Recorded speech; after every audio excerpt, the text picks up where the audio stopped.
কান দিলে বাঘে ধরবো, কান দিলে শিয়ালে ধরবো, ওই তো পাগলি আসতেছে, এটা আমরা সচরাচর বলি। আপনি কি একবার ভেবেছেন কি কথা বলছেন? এটা কি মিথ্যা না সত্য? এটা আপনি ভাবেন নাই। তাহলে আপনি যে বললেন যে বাঘ আসতেছে, যদি বাঘ না আসে থাকে তাহলে আপনার কথা মিথ্যা। তাহলে আপনি যে অপ্রয়োজনীয় কথাটা আপনি বললেন, এর জন্য আপনাকে আল্লাহ পাকড়াও করবে। কেন এই ছোট্ট বাচ্চাটা কোলে নিয়ে আপনি এই কথা বললেন? এই ছোট্ট বাচ্চা কোলে নিয়ে, সে কিচ্ছু বোঝে না, তারে কোলে নিয়ে আপনি এমন একটা মিথ্যা কথা ছোটকালেই শিখাইলেন। তাহলে এটা তো প্রয়োজনীয় কথা ছিল না। আপনার বলা দরকার ছিল যে আমাদের একজন মালিক আছেন যার নাম হলো আল্লাহ। তুমি কেঁদো না, কাঁদলে ওই আল্লাহ তোমার পর নারাজ হবে। আপনি আল্লাহর সঙ্গে পরিচয় করাই দিলেন না, আপনি বাঘের সাথে পরিচয় করাইলেন, শিয়ালের সাথে পরিচয় করাইলেন, পাগলার সাথে পরিচয় করাইলেন। আমার প্যারেন্টিং বইটা যারা নিয়েছেন তারা পড়েছেন, ওখানে আমি এটা উল্লেখ করেছি যে একজন মায়ের কি দায়িত্ব, মা সন্তানের সাথে কেমন আচরণ করবে। বিদেশের মাটিতে যতগুলো ডে কেয়ার গুলো আছে, ছোট ছোট বাচ্চা লালন পালন করে, বিদেশে এরকম ছোট বাচ্চা লালন পালনের কেন্দ্র আছে। যারা চাকরিজীবী মানুষ, বাচ্চা লালন পালন করতে পারে না, তারা বাচ্চাগুলো ওই ডে কেয়ারে দিয়ে দেয়। ওখানে যারা কাজ করে তারা বাচ্চা দেখাশোনা করে। দেখুন, আমাদের দেশের ডে কেয়ার আর ওই দেশের ডে কেয়ারের মধ্যে তফাৎটা কি? আমি আমার প্যারেন্টিং বইয়ে এই কথাটা উল্লেখ করেছি। আপনারা হয়তো ভাবছেন যে এটা গতানুগতিক কোনো বই না, এটা 1 বছর একটা প্রশিক্ষণ দিলে তারপরে এই বই তৈরি হবে। প্রতিটা মাকে এই বই পড়া প্রয়োজন। আপনি তো এমনি জাতি গঠন করতে চান, আপনি এমনি মনে করেন যে আমার ফ্যামিলি গঠন হবে। কয়েকদিন আগে একজন দাঁড়িয়ে আমাকে বলছিলেন, হুজুর কেমন আছেন? আমি ভালো আছি। মনটা ভালো আছে? জি ভালো আছে। আমি তারে বললাম যে ভালো থাকার উপায়টা কি তুমি একটু শোনো। ভালো থাকার প্রধান উপায় হলো বাড়িতে ভালো থাকা লাগবে। বাড়ির আহলিয়া যদি ভালো না থাকে, স্ত্রী যদি ভালো না থাকে, তুমি ভালো থাকতে পারবা না। তুমি তখনই নিজের ভালো মনে করবা, নিজের সুখী মনে করবা, নিজের হ্যাপি মনে করবা তখনই যখন তোমার বাড়িতে ভালো থাকবে। বললাম তাহলে একটা উদাহরণ শোনো, একটা উদাহরণ তুমি শোনো। উদাহরণটা এরকম, একজন ব্যক্তি পানির উপর দাঁড়ায় নামাজ পড়ে। উদাহরণ দিচ্ছি তাকে, পানির উপর দাঁড়ায় নামাজ পড়ে, পানির উপর দাঁড়ায় নামাজ পড়ে, এটা তার ক্রেডিট। বাড়িতে আসছে, আসার পরে স্ত্রীকে বলছে তুমি আমাকে চেনো? আরে চিনবো না মানে, তুমি তো সলিমুদ্দির বাপ, এটা তো আমি জানি, এটা চিনতাম না কেমনে? কয় না, তুমি আমাকে চিনো না। বউ বলছে যে তুমি পাগলা হয়ে গেছো নাকি? আমি তোমারে চিনি না, তুমি আমার সাথেই থাকো, তুমি আমার বাড়ির মানুষ, বিয়ে হওয়ার পর থেকে দেখতেছি, এখনো চিনি না, মানেটা কি? তোমার মাথা কি খারাপ হয়ে গেল? কয় না, আমি তো ওই সলিমের আব্বা না, আমি পানির উপর দাঁড়ায় ইবাদত করতে পারি, তুমি তো আমারে চিনতে পারো না যে আমি কে। তখন স্ত্রী বলছে, এটা কি তোমার খুব ক্রেডিট? এটা কি তোমার খুব গর্ব? আমি নিচে ধরে থাকি তো বিধায় তুমি পানির উপর দাঁড়ায় নামাজ পড়ো, আমি মসল্লার নিচে ধরে থাকি আর তুমি দাঁড়ায় নামাজ পড়ো, এটা কি তোমার ক্রেডিট না আমার ক্রেডিট? এটা তো আমার গৌরব করার কথা যে আমি স্বামীর ওই জায়নামাজের নিচে ধরে থাকি, পানির উপর দাঁড়ায় স্বামী ইবাদত করে, আর তুমি ইবাদত করে এসে বলছো যে আমি কে, তুমি চিনো কিনা? সম্মানিত ভাইয়েরা, বন্ধুরা, স্বামী এবার হতচকিত হয়ে গেছেন, আশ্চর্য হয়ে গেছেন। এটা আবার কেমন কথা? বউ নাকি আমার মসল্লার নিচে ধরে থাকে, এটা কেমন কথা? বললেন তুমি যদি বিশ্বাস না করো তাহলে একটা ব্যাট হোক, একটা বাজি হোক, আজকে যদি ইবাদত করে বাড়িতে সুন্দরভাবে ফিরে আসতে পারো, কাপড় চোপড় যদি না ভিজে, তাহলে বুঝবো তোমার ক্রেডিট আছে। আর যদি কাপড় চোপড় ভিজা নিয়ে তুমি বাড়ি ফিরো, তাহলে বোঝা যাবে তুমি ইবাদত করতে পারো নাই, কারণ আজকে আমি নিচে ধরবো না। এই কথা বললে স্বামীর মন তো এমনিই দুর্বল হয়ে যাওয়ার কথা। যে ঘটনাটা কি? আমি ইবাদত করি, এর মধ্যে এই কথা, এটা কি হলো? স্বামী ইবাদত করার জন্য চলে গেছে, মসল্লাটা বিছায়া পা দিতেই পানির মধ্যে চলে গেছে।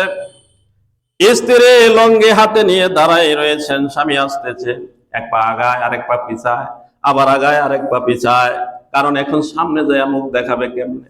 স্ত্রী তো জয়ী হয়ে গেছে। স্ত্রী ডাক দিয়ে বলছে, এই নাও লঙ্গি। ডাক দিয়া বলে, তুমি কেমনে বুঝলা আমি ভিজে গেছি? কয় আমি তো ধরি নাই। কয় ঘটনাটা কি? ঘটনাটা হলো অন্যদিন যখন তোমাকে রান্না বান্না করে খাওয়াই, কোনো পর পুরুষ আমারে দেখে না, আমি পর্দার ভিতরে থাকি। আজকে যখন তোমার সঙ্গে আমার প্রতিযোগিতা, তোমার সঙ্গে যখন আমার ব্যাট হয়েছে, আমি আজকে বাইরে গিয়েছি, রান্না বান্নার জন্য জিনিসপত্র রেডি করেছি, আমাকে পর পুরুষ দেখেছে, ইবাদত বন্দেগী ছুটে গেছে। অতএব আমি রান্না করে খাওয়ানোর পরে তুমি যখন ইবাদত করতে গেছো, পানির উপর যায় নামাজ বিছাই আছো, কিন্তু টিকে নাই। ক্রেডিট কার? ক্রেডিট তো ওখানে। তার মানে আপনার স্ত্রী যদি পর্দানশীল হয়, আপনার স্ত্রী যদি তাহাজ্জুদ গুজারি হয়, আপনার স্ত্রীর লোভ যদি একটু কমে আসে, আপনার স্ত্রী যদি তার বিলাসিতা যদি একটু কমায়, আপনাকে অবৈধ পথে যাওয়া লাগবে না, আপনার অল্প ইনকামের মধ্যে আপনি সুখী থাকবেন। যতগুলো ফ্যামিলির মধ্যে অশান্তি, একমাত্র কারণ, শুধুমাত্র কারণ, কেবলমাত্র কারণ হলো তাদের বিলাসিতার কারণ। কারণ হলো ওরা বেশি বেশি চাওয়ার কারণে আমাদেরকে অবৈধ পন্থা অবলম্বন করা লাগে। তাদের যাবতীয় চাহিদা মিটাইতে যায় আমাকে অবৈধ পথে হাঁটতে হয়।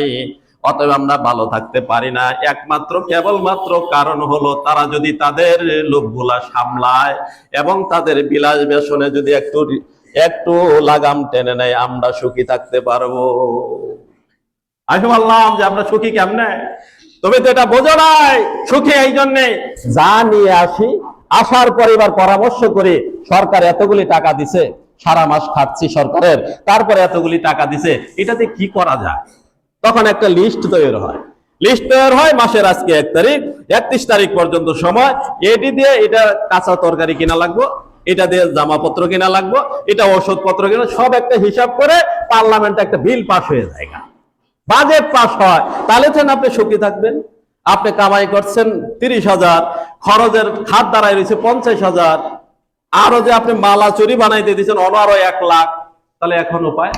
এখন তো আপনি চুরি করাই লাগবে। তাহলে চুরি করা ছাড়া উপায় আছে এখন? তার মানে হচ্ছে ওরা যদি ভালো হয়ে যায়, আমরা ভালো হয়ে যাব। অতএব যাদের ফ্যামিলিতে এই সমস্যাটা আছে, ওই পুরুষেরা ভালো নাই। যত রকম সে প্রসাধনী ব্যবহার করুক, যত পোশাক আশাকে ব্যবহার করুক, আমরা ধরে নিতে পারি অন্তর থেকে সে সুখী না। কারণ ওখানে লাগাম টানতে হবে। তাহলে আপনিও যখন ইমানের দাবি করেন আর কথাবার্তা বেফাহেস বলে ফেলেন, লাগাম টানেন না, তখনই বোঝা যাবে আপনার ইমান নাই। হিসাব করে কথা বলা লাগবে। সরকার হিসাব করে কথা না বলার কারণে যদি বিপাকে পড়ে, আপনিও তো বিপাকে পড়বেন। তাহলে আপনি যে বাচ্চারা বলছেন বাঘ আইতেছে, এটা মিথ্যা কথা। ছোটকাল থেকে আপনি শিক্ষা দিচ্ছেন এটা। তাহলে একজন মাকে প্রথমে শিক্ষা দেওয়া প্রয়োজন। আমি এটাই বলতেছিলাম যে প্যারেন্টিং বইটা আমার লেখা এই জন্যই যে একজন মা আগে শিক্ষিত হয়। যেখানে ডে কেয়ারে চাকরি দেওয়া হয়, ওদেরকে আগে প্রশিক্ষণ দেওয়া হয় যে আমার বাচ্চাগুলো এখানে থাকবে, যে এই প্রশিক্ষণে নিয়োগ দেওয়া হবে, এরকম প্রশিক্ষণ প্রাপ্ত যারা আছে তাদেরকে। আপনি কামলি যে বাড়িতে থাকে তার কাছে বাচ্চা রেখে যাবেন, সে কি মানুষ করতে পারবে? কারণ তার তো প্রশিক্ষণ নাই। তাহলে প্যারেন্টিং এই জন্যই আপনাকে পড়তে হবে যে ওটা বাসায় রাখলে মহিলারা পড়বে। বাচ্চার সাথে কি আচরণ করবে? বাঘ দেখে ভয় দেখাবে, নাকি শিয়াল দেখে ভয় দেখাবে, নাকি এই যে কপালের উপর টিপ দিবে, তার দুপুরের সময় ঘুমানো লাগবে কিনা, সব ব্যবস্থাপনা ওখানে দেওয়া আছে। কিন্তু আমরা যেভাবে পরিবার গঠন করছি আর হুজুরের কাছে তাবিজ কবজ চাই, আমরা মনে করি হুজুরের দোয়া করে দিলেই সব শেষ। না, বিয়ের আগে আপনাকে 1 বছর প্রশিক্ষণ করা লাগবে। কারণ এই প্রশিক্ষণ না করলে ওরা তো ভালো হবে না বাড়িতে, আর আমরা অশান্তিতে থাকবো। অতএব মহিলাগুলো যদি ভালো হয়ে যায়, বাচ্চা নিয়ে আপনার কোনো টেনশন করা লাগবে না। বাচ্চা কোন সময় ঘুমানো লাগবে, কি গল্প তারা শোনানো লাগবে, কি গল্প তারা শিখানো লাগবে, কিভাবে তারা মানুষ করা লাগবে, তারা সেটা জানবে। কিন্তু প্রশিক্ষণ ছাড়াই বিয়ে শাদী করে ফেললেন, এখন ঘরে আসছে, বউ কথা শোনে না, বাচ্চা কিভাবে লালন পালন করতে হবে জানে না, এখন সব তাবিজ তোমার সব হুজুরের কাছে দৌড়ানো লাগে।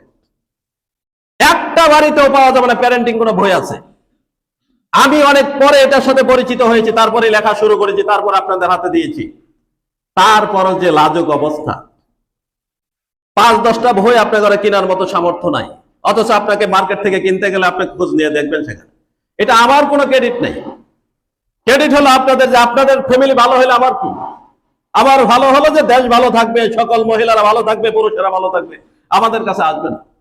তাহলে আমি যে কথাটা বলতে যাই, এই কথাটা বলছিলাম, সেটা হলো যে অপ্রয়োজনীয় কথা সরকার খালি বলে না, আমরাও বলি। সম্মানিত ভাইয়েরা, বন্ধুরা, তাহলে ইমানের শাখা প্রশাখা ৭৭টির ভিতরে জবান দিয়ে ৭টা সম্পাদিত হয়। ৬টা নিয়ে আমরা ইতিপূর্বে কথা বলেছি, আজকে ৭ নাম্বার নিয়ে কথা বলবো। ৭ নাম্বার হলো অনর্থক বেহুদা অপ্রয়োজনীয় কোনো কথা আপনি বলবেন না। আল্লাহর নবী সাল্লাল্লাহু আলাইহি ওয়াসাল্লাম তিরমিজির বর্ণনায় আছে 2318 নম্বর হাদিসে আলী ইবনে হুসাইন থেকে বর্ণিত, তিনি বলছেন ক্বালা ক্বালা রাসূলুল্লাহ সাল্লাল্লাহু আলাইহি ওয়াসাল্লাম ইন্না মিন হুসনি ইসলামিল মারই তারকুহু মা লা ইয়ানিহি। আলী ইবনে হুসাইন রাদিয়াল্লাহু তাআলা আনহু থেকে বর্ণিত, তিনি বলেন রাসূলুল্লাহ সাল্লাল্লাহু আলাইহি ওয়াসাল্লাম বলেছেন ইন্না মিন হুসনি ইসলামিল মারই, একজন মানুষ তার সৌন্দর্য হলো তারকাহু মা লা ইয়ানিহি, ওই ব্যক্তি যখন অনর্থক বেহুদা কথাবার্তা ছেড়ে দেয় ওই মানুষটা ইসলামের মধ্যে সুন্দর হয়ে যায়। ইসলাম যে সুন্দর এটা বুঝবেন কেমনে? কোন ব্যক্তি যখন অনর্থক বেহুদা কথা ছেড়ে দেয়, রাসূল বলেন ইন্না মিন হুসনি ইসলামিল মারই, ওই ব্যক্তি যেন ইসলামের সৌন্দর্য ফুটিয়ে তুলল। ইসলামের সৌন্দর্য কেমনে? ও বড় টুপি মাথার দিলে, বড় পাঞ্জাবি গায়ে দিলে, তসবিহ বড় হাতে থাকলেই সৌন্দর্য ইসলামের না।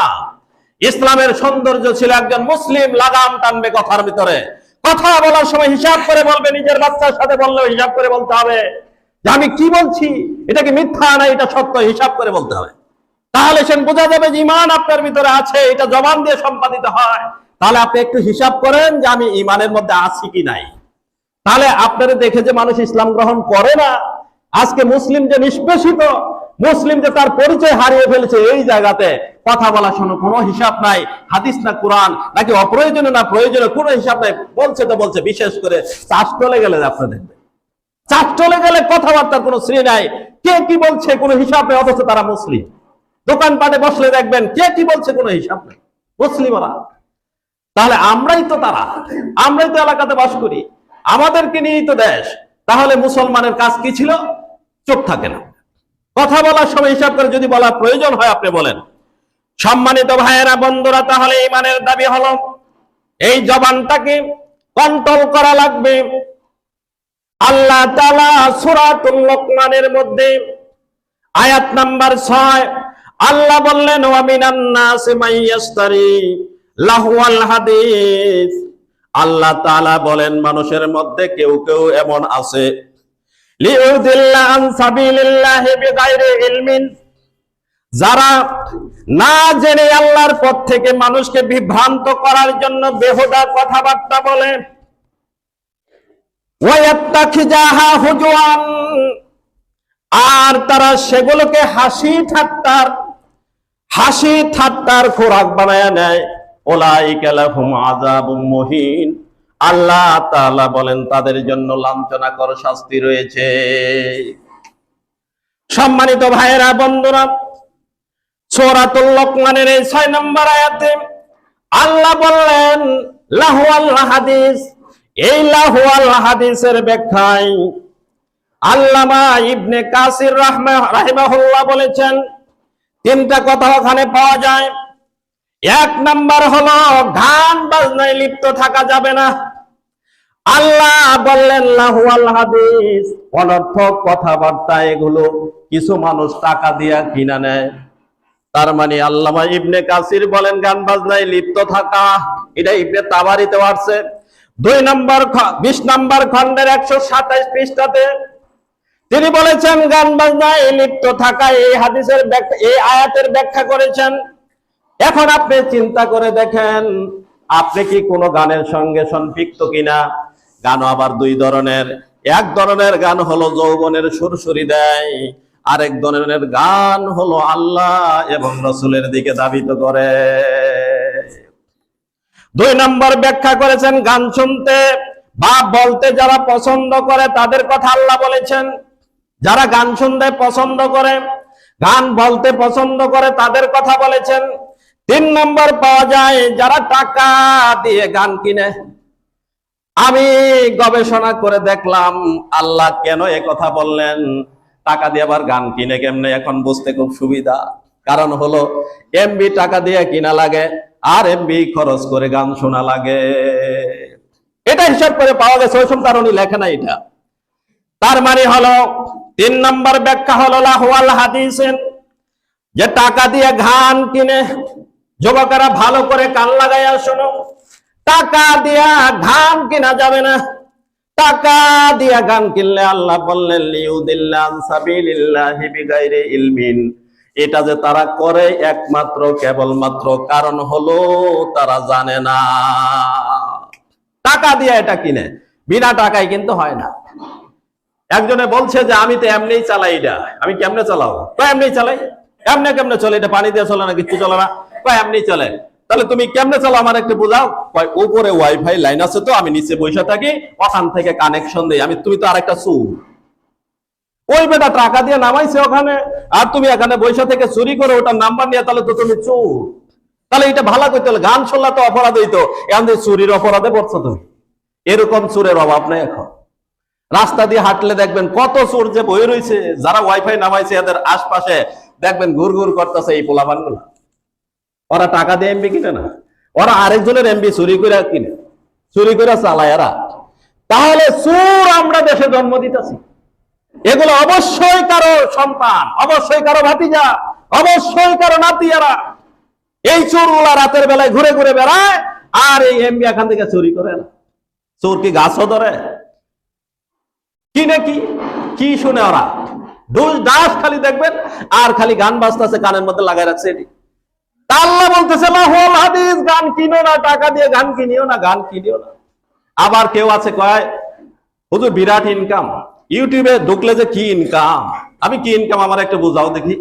আমার তো ইউটিউবে এখানে চালাইতে আমি তো বুঝি না, আমার বোঝাও দেখি ইউটিউব কি। কয় ইউটিউবের মধ্যে যদি কোনো টিকটক দেওয়া যায় তাহলে এটার খুব ইনকাম হয়। আমি আল্লাহ না কোরআনে বলছে আল্লাহুল বাইয়া ওয়া হারামার রিবা, ব্যবসা হালাল সুদ হারাম। তাহলে তুমি ইনকাম করবে, হালাল জিনিসের ব্যবসা হারাম, হারাম জিনিসের ব্যবসা হারাম। তাহলে তুমি টিকটক দিয়ে মানুষকে যৌবনের সুরসুরি দিচ্ছ, মানুষকে অন্যায় পথে নিয়ে যাচ্ছ, এটা কি হালাল ইনকাম?